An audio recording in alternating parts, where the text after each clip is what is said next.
มื่อสิสมเหตุปังอาดาสรีเลมนี้สมทุนปกว่าจิงการเนี่ยเฮ้ล็อกดาวน์อันนี้โควิด-19 วางินชวนส่วนยันนินดารุกเลสันเวจังดารุกอีกการะดอลห้องห้องซกบ่นะไอ้ที่เหลือเป็นต่ำครบมา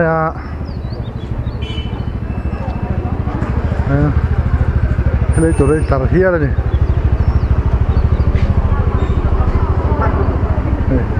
jadi telur terlalu bumbu lah sakit mahal don besar don apa hak teh hey besar don alu iya iya dia tak kuat sih lah hey dor zong zong main hong vek lah apa hong sulit teh hai tar lui bay đi alu kampung don minta betul bakal tuh boh yan hey thì lấy tum vek kan ni tara hey thì lấy tum vek kan ni hey san te mà tới po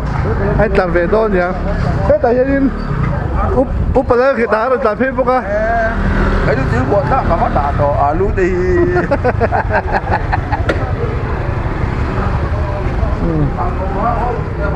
这边呀，有飞龙上来了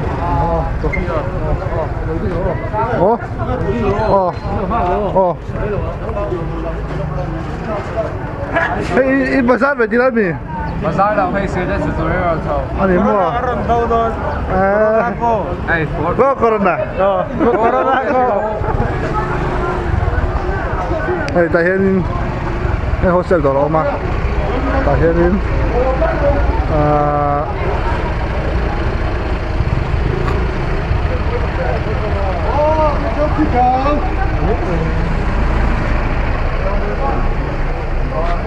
belum Ian agak sok ser nih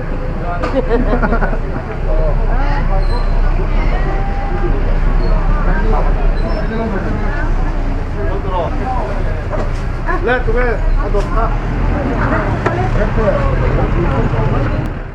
Ian Sunday trong ngày khung to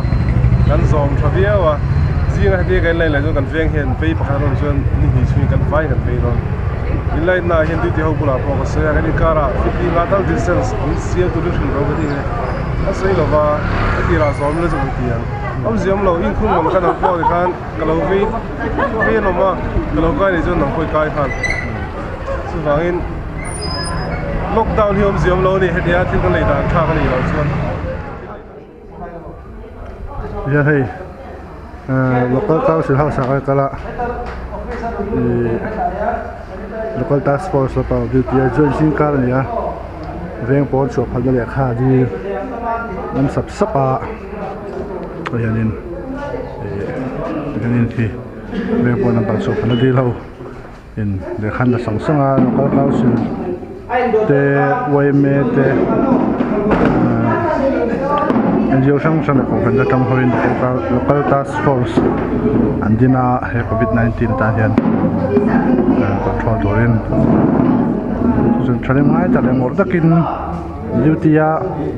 lockdown pon sung ten pona chok tur te an